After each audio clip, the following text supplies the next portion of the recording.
Story 1. The buffering never stops. Jason had never been more excited for a date.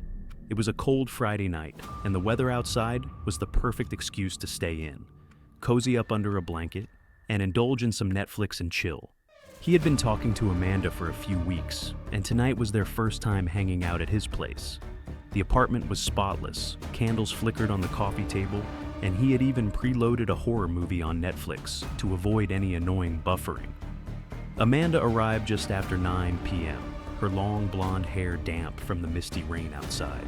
She smelled like vanilla and something faintly floral, and Jason found himself momentarily lost in her deep brown eyes. "You really went all out, huh?"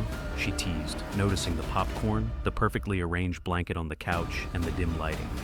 "Hey, first impressions matter," he said, grinning. They settled in, and Jason pressed play on The Ritual, one of his favorite horror films. The movie started fine, just a few guys hiking through the woods, eerie vibes, standard horror setup. But 15 minutes in, the screen glitched. At first it was nothing unusual. The video paused, the spinning buffering wheel appeared, and Jason cursed under his breath. "Ugh, stupid internet," he muttered, grabbing the remote. But then, the video unpaused by itself. The screen flickered and something changed. Jason frowned. "Wait, this isn't part of the movie." On the screen, the four hikers had stopped walking. They stood still in the forest, staring directly at the camera. Amanda sat up straight. "Is this supposed to happen?" Jason shook his head. He had seen this movie before, and this was not in it. The four men on the screen remained motionless, their faces eerily blank. Then, suddenly, their heads snapped toward the left, toward something off-screen. And then, they turned their heads back to them. Jason's stomach twisted. The characters in the movie were looking straight at him and Amanda, as if aware they were being watched. "Okay, that's weird," Jason said, his voice suddenly hoarse. Amanda picked up the remote and tried to pause it, but nothing happened. The hikers continued to stare, their eyes dark and soulless. Then, the camera in the movie panned slowly, so agonizingly slow, toward the forest behind them. The darkness deepened, shadows stretched. Something was moving in the trees. A shape. No, a figure. Amanda gasped. "Jason, look!" The screen went black. For a moment, silence filled the apartment. The only sound was the distant hum of traffic outside. Then, a sudden loud knock on Jason's apartment door made them both jump. Jason turned to Amanda, his pulse thundering in his ears. "Did you hear that?" Another knock, louder this time. And then, from the TV, a whisper crackled through the speakers. "Let me in." The knock came again, sharp and deliberate, like someone impatiently waiting outside. Jason and Amanda stared at each other, their eyes wide with unease. "Are you expecting anyone else?" Amanda whispered. Jason shook his head, slowly rising from the couch. He grabbed his phone, checking the time. 9:47 p.m. No texts, no calls, nothing to suggest that a friend was stopping by. Another bang, harder this time, almost rattling the door on its hinges. "Maybe it's your neighbor," Amanda suggested, but her voice wavered with uncertainty. Jason hesitated, then took a cautious step toward the door. He peered through the peephole. Nothing. The hallway was empty. His stomach tightened. That didn't make sense. He had heard the knocking, felt it in his chest. He exhaled sharply, unlocking the deadbolt and cracking the door open just an inch. Cold air seeped in. The hallway lights flickered, but still, no one was there. Confused, Jason shut the door, locking it securely. "No one's there," he said, turning back to Amanda. She looked uneasy, still gripping the remote like a lifeline. "That's weird, like, really weird." Jason ran a hand through his hair, exhaling sharply. He sat back down, trying to shake off the creeping dread curling in his gut. "It's probably just..." The TV turned back on. The screen was pitch black at first, but then grainy footage flickered to life. The movie was gone. Instead, it was showing a live feed of their apartment. Jason froze. Amanda clutched his arm, her nails digging into his skin. "Is that us?" The screen displayed the exact view of their living room from the angle of the television itself. Jason saw himself sitting on the couch, saw Amanda gripping his arm. The image was clear, real time, not some pre-recorded video. And then, A shadow moved behind them. Amanda gasped and spun around. Jason followed suit, his breath caught in his throat. But there was no one behind them. Yet, when they looked back at the screen, a figure was standing in the doorway of the kitchen. Jason shot to his feet. What the heck? Amanda was already scrambling for her phone. Call the police now! Jason grabbed his phone, but the screen was black, dead. He glanced at Amanda's phone, hers too. The figure on the screen took a step forward. Jason's breath came in quick, shallow bursts. We need to get out of here. Amanda nodded, already grabbing her purse, but then the apartment door unlocked. They both snapped their heads toward the front door just in time to hear the slow creak of it swinging open. A gust of freezing air rushed inside, and standing in the doorway was a tall, faceless figure, its body unnaturally stretched, its head tilted as if observing them. Then, the screen cut to black. A whisper, barely audible, slithered from the speakers. You let me in. Jason couldn't move. His entire body locked up as his brain struggled to process the thing standing in his doorway. It wasn't human. It couldn't be. Its form was humanoid, tall and impossibly thin, with elongated limbs that twitched unnaturally. The worst part? It had no face. Just a smooth, pale void where its features should have been. Amanda whimpered beside him, her grip tightening on his arm. Jason! What the heck? The figure lurched forward.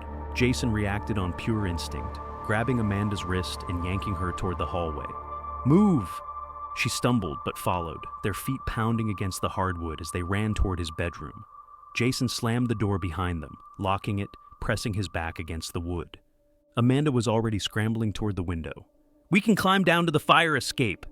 Jason nodded, rushing to help. His hands fumbled with the latch as his mind screamed at him to move faster. Thump! They both froze.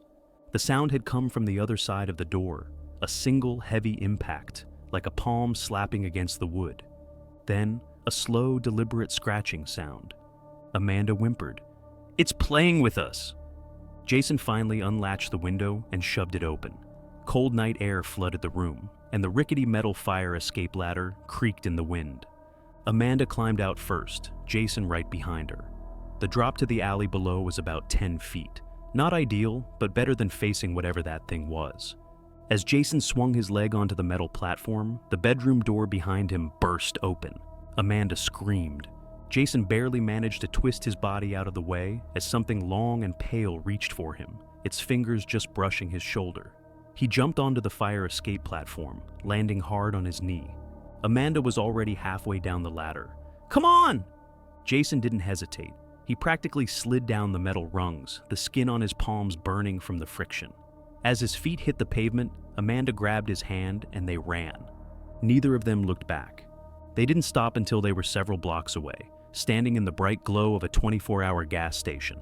Only then did Jason dare to glance back toward his apartment. Nothing. No movement, no shadowed figure standing in the window. It was just quiet. Amanda clutched his arm, panting. What the heck was that? Jason didn't have an answer. His hands were still shaking as he pulled out his phone. Miraculously, it turned on this time. The home screen loaded, but there was one unread message waiting for him. No sender, no number, just a single message. He tapped it open. Thanks for watching. Story 2. Midnight Stream. Caleb had never been the type to scare easily. Horror movies were his go-to, and he had a particular love for the cheap, low-budget found-footage films that barely made it to Netflix. They were usually so bad they were hilarious. And that was exactly the kind of mindless entertainment he needed tonight. It was 2:12 a.m., and he was alone in his apartment, nestled in his usual spot on the couch, a half-empty beer in one hand, remote in the other. His girlfriend Lila had gone to visit her parents for the weekend, leaving him with nothing but a silent apartment and a craving for something spooky. After scrolling for a while, he landed on a movie he'd never heard of before. Midnight Stream. The thumbnail was simple, a static-filled TV screen in a dark room. No description, no reviews, no rating, just a play button. Caleb smirked. Perfect. He hit play, leaning back as the movie began. At first, it was the usual shaky camera nonsense. A group of people in their early 20s exploring an abandoned house, filming everything on a handheld camcorder. The footage was grainy, but the atmosphere was solid. Dark hallways, strange symbols scrawled on the walls, doors creaking open by themselves. It was all pretty standard, but about 15 minutes in, something changed.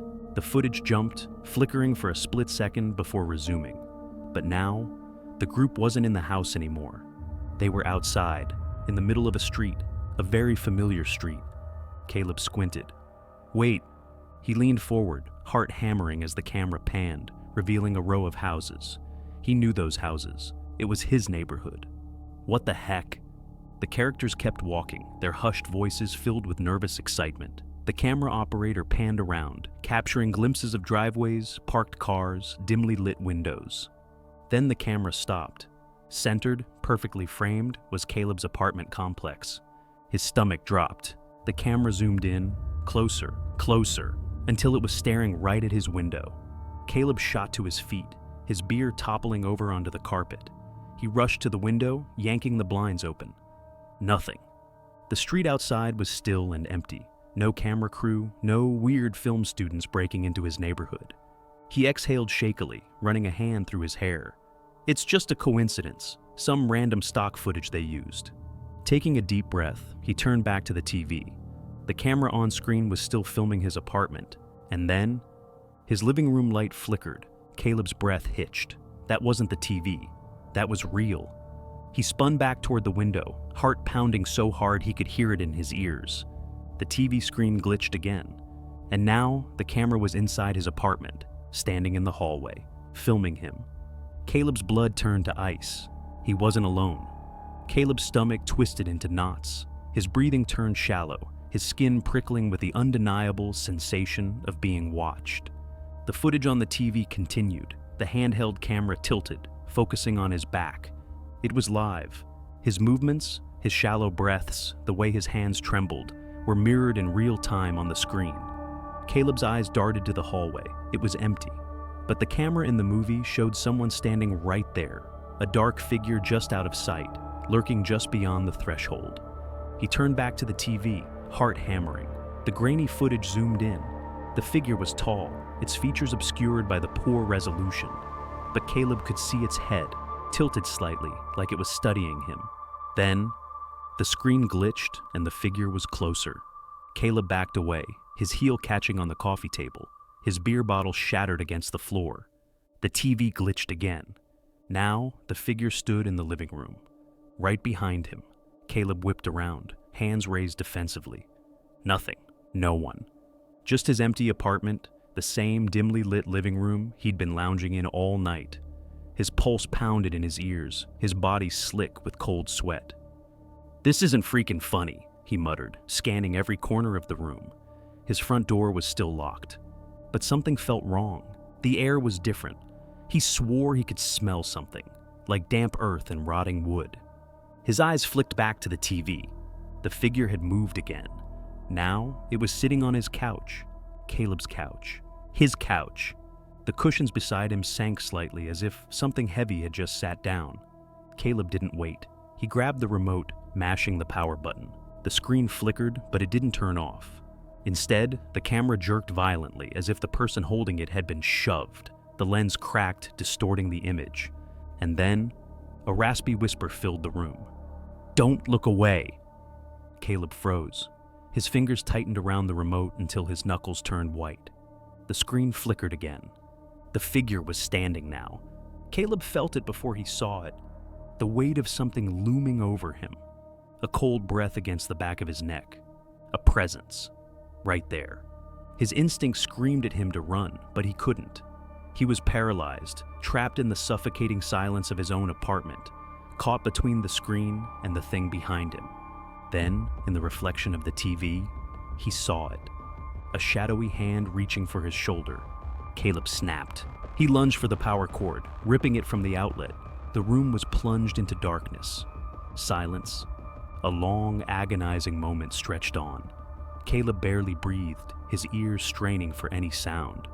Then, a sharp knock.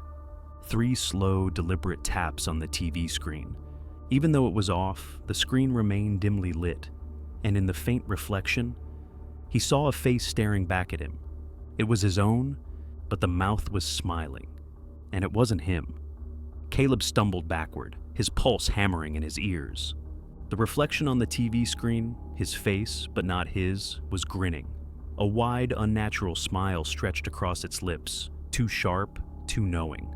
Caleb's real face was frozen in terror, but the thing in the screen, it blinked. And then, it spoke. A voice, gravelly and distorted, crawled out from the TV like a parasite burrowing into his brain. "I see you." Caleb's breath caught in his throat. The power cord was unplugged, yet the TV screen remained dimly illuminated, showing him the impossible. The reflection of his apartment was all wrong. The lighting in the TV was off, casting eerie shadows that didn't exist in real life. The angles were warped, and worst of all, the door behind him in the reflection was open. A pit of cold horror settled in Caleb's stomach. He knew that the front door was still locked. But the screen said otherwise. Something shifted in the reflection. A shadow moved. It stepped forward. Caleb whipped around. The front door was shut. Nothing there. But in the TV reflection, the figure was standing right behind him. Caleb screamed. He grabbed the nearest thing, a beer bottle fragment, and threw it at the screen. Crack! The glass splintered, sending a web of fractures across the screen. The reflection twisted, distorting into something grotesque. The grinning face warped, its mouth stretching too wide, its eyes melting into hollow pits. And then, it moved. Something lurched out of the TV. A hand, blackened and elongated, crawled through the fractured screen like an insect, forcing its way out of a shell. The crack in the glass widened, a jagged tear in reality. A second hand followed. Caleb bolted. He ran toward the door, fumbling with the locks, his fingers shaking uncontrollably. Behind him, he heard it, the sound of something pulling itself free from the screen. A wet, unnatural slithering. A low, guttural breath. It was coming. Caleb ripped the door open and sprinted into the hallway, slamming the door behind him. His feet pounded against the stairs as he descended 3 flights without stopping, nearly tripping over himself in sheer panic. The lobby was empty. The night outside was dark, the street eerily still. But something felt off. Caleb's chest heaved, his pulse refusing to slow. He turned, glancing back toward his apartment door at the top of the stairs. It was open, a gaping black void, and in the darkness, a pair of glowing eyes stared down at him. A voice echoing from deep within the apartment slithered through the air. "You can't pause me." Caleb ran. He didn't stop, didn't think. His body moved on pure adrenaline, his breath coming in ragged gasps as he bolted out of the apartment complex and onto the empty street. The cold night air slapped his face, but he barely felt it. All he knew was that he had to get away. Behind him, the apartment door stood wide open, a yawning void of darkness, too deep, too wrong. And those eyes, glowing, watching. The thing inside was waiting, mocking him. He stumbled to a halt at the nearest street lamp, sucking in air like he'd been drowning. His shaking hands fumbled for his phone. It was dead. Of course. His gaze snapped back toward the building. Still nothing. But he could feel it, that horrible, suffocating presence lingering just beyond sight. Watching. Waiting. Something inside him screamed that if he went back, if he so much as stepped near that door, it would pull him in. He swallowed, forcing himself to think. He couldn't go home. Wouldn't. Not after that. His car. He needed his car. He turned sharply, breaking into a run toward the parking lot down the street. His keys were in his pocket, slick with sweat as he yanked them out. His old Honda Civic sat beneath a flickering streetlight, its windshield fogged over from the cold. He slammed the door shut behind him, locked it, and jammed the key into the ignition. Click. The engine stuttered. "Come on, come on!" Click. The streetlight flickered. Caleb's stomach dropped. A shape moved in the rearview mirror. His hands clenched around the steering wheel. Slowly, shaking, he turned his head. The back seat was empty. His heart slammed against his ribs. His mind screamed at him to go, but his hands wouldn't move. And then, a breath, right behind his ear. His blood froze. The whisper was soft, almost playful. "I told you not to look away." Caleb didn't think. He threw himself out of the car, hitting the pavement hard. Pain shot up his arm, but he scrambled to his feet, twisting around. The car was empty, no movement, no shadowy figure. But on the fogged-up back window, something had been written in smeared, dripping letters. "Play again?" Caleb's breath hitched. He took a slow, staggering step backward, and then his phone screen flickered on in his pocket. A single notification appeared. No number, no sender, just a simple, unread message. "You can't stop the stream." Caleb stared at the screen, his fingers trembling. Then, a new message appeared, a video file. The thumbnail was dark, grainy, barely visible. With a sick feeling twisting in his gut, Caleb tapped it open. The video loaded. The camera was shaking, unsteady. And then, the screen showed him, standing right there in the parking lot, watching the video from behind him. The camera tilted. A hand, pale and stretched, reached toward his shoulder. The video cut to black. And before Caleb could even turn around, the screen whispered one last message. Streaming now. Story 3, The Late Night Watcher. Jenna loved scary movies. It was her favorite thing about date night. The feeling of curling up under a blanket, the lights dimmed, the anticipation of a perfectly timed jump scare. It was all part of the fun. Tonight was no different. She sat cross-legged on the couch, her boyfriend Mark beside her, arm draped lazily over her shoulders. A bowl of popcorn rested between them, half-eaten. On screen, the horror movie played, a generic slasher flick where the masked killer lurked just out of sight, stalking his latest victim. Jenna took a sip of her wine. "This guy is so dumb. Why would he go alone into the basement?" Mark chuckled. "Movie logic. No one in horror movies has survival instincts." Jenna smirked, nuzzling into his side. "That's why I like watching them. Makes me feel smart." Mark snorted. "You'd die first." She gasped, shoving him playfully. "Excuse me? I'd be the final girl. The killer would take one look at you and knock, knock, knock." Jenna froze. Her heart stuttered. The sound had come from the window, not the door. The window. Mark tensed beside her. "Was that?" Knock, knock, again. Slow, deliberate.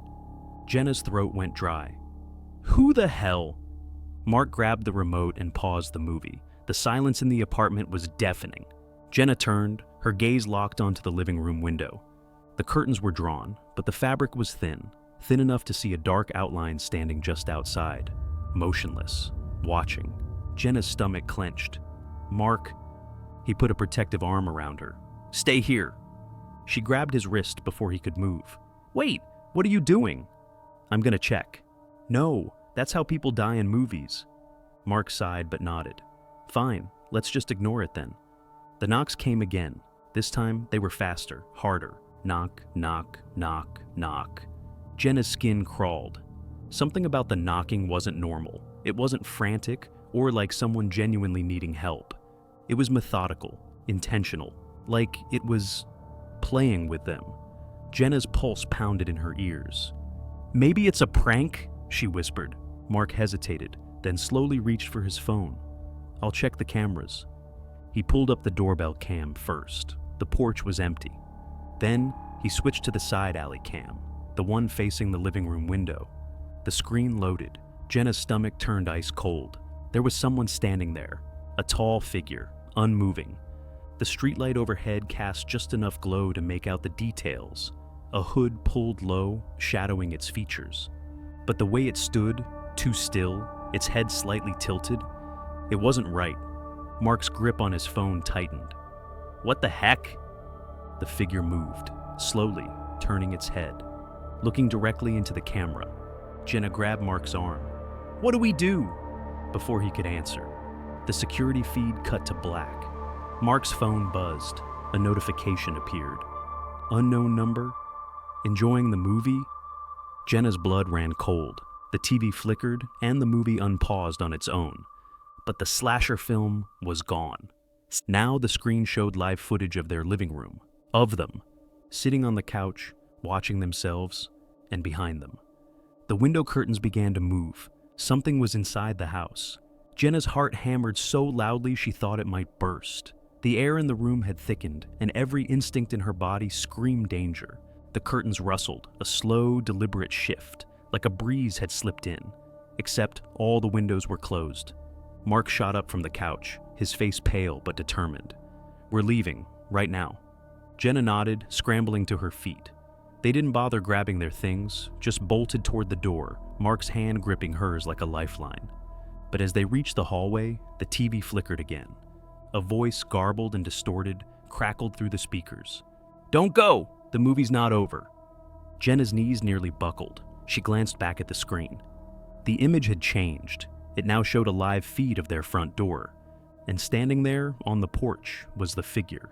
It lifted a hand, its fingers unnaturally long and pale, and pressed them against the door. The wood groaned, the hinges trembling as if the thing was testing its strength. Mark didn't hesitate. He yanked Jenna back into the living room, locking the hallway door behind them. "We need to call the cops." Jenna fumbled for her phone, her fingers clumsy with fear. Her screen lit up, no signal. "No, no, no!" she whimpered, holding the phone up, desperately searching for a bar of service. Mark grabbed his phone, dialing 911. He pressed the phone to his ear, his jaw clenched. But then his eyes widened, a new wave of fear washing over him. He turned the phone around to show her the screen. Live video feed from inside their living room. Them. Staring at the phone, the fear etched into their faces captured perfectly. Jenna's breath hitched. "How is it doing this?" Mark shook his head, his eyes wild. "I don't know, we just..." Crash! The sound of shattering glass from the kitchen. Jenna screamed, her hands flying to her mouth. Footsteps, slow, deliberate, echoed from the kitchen tile, each step measured, unhurried. Mark grabbed a knife from the coffee table, something they had used earlier to cut up snacks. His hands shook, but his grip was firm. "Stay behind me." They edged toward the back door, moving as quietly as possible. But Jenna knew it was hopeless. Whatever was in their house knew exactly where they were. The footsteps stopped. Silence. Mark reached for the back door handle, and the lights went out. Pitch black swallowed them, the darkness so sudden and complete that Jenna's eyes couldn't adjust. She grabbed for Mark's arm, finding it, clinging to him. A voice smooth and calm, like a lullaby spoken by a snake, drifted through the dark. "I like it better when you're scared." Jenna choked back a sob. Then a flashlight clicked on, Mark's phone. The narrow beam sliced through the darkness, illuminating the empty space in front of them. Empty. But the house felt crowded, like shadows were pressing in, filling the air with unseen eyes and twisted smiles. Mark's breath was ragged. "Jenna, when I say go, we run. No looking back." She nodded, even though he couldn't see her. The voice came again, closer this time. "Let's finish the movie." Mark squeezed her hand. "Go!" They sprinted for the door, Jenna's bare feet slapping against the cold tile, Mark's flashlight bobbing wildly. Behind them, the TV flickered back to life, illuminating the room in strobing, nightmarish light. On the screen, a new video began to play. It showed them, Mark and Jenna, lying on the living room floor, eyes wide open, blood pooling beneath their bodies. And standing over them, the figure grinned into the camera, its face an endless dark void.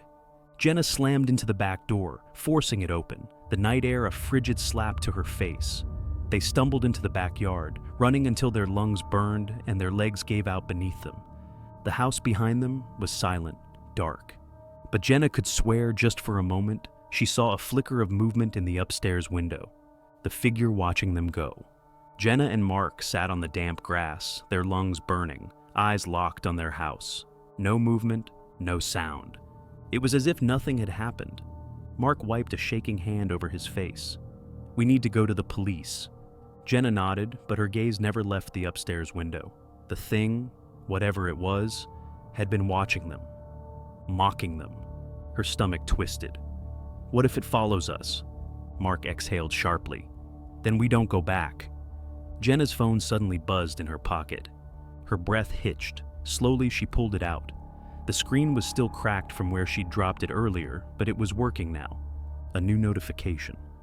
"Unknown number? Good ending, huh?" Jenna's hands shook. "Mark?" Another buzz. "Unknown number? Or would you like to replay?" The moment the message appeared, their TV inside the house turned back on. The screen flickered to life, even though they were outside, the glowing blue hue illuminating the darkened living room. A video began to play. It was live footage, not of their house, not of them, but of a different couple sitting on a couch watching a horror movie. A new pair, a new game. Jenna's heart plummeted. It was starting over. Mark grabbed her arm. "We're leaving, now!" She didn't resist. They didn't go back for their things. They didn't call the police. They just ran. As they sprinted down the street, past darkened houses and empty roads, Jenna made the mistake of looking back. And in the glow of the TV screen, behind the curtains, she saw it. A tall, grinning figure, waiting, watching. And then, the TV clicked off. A week later, a new horror movie appeared on Netflix. Late Night Watcher, 2024. No description, no reviews, just a play button. Would you press it?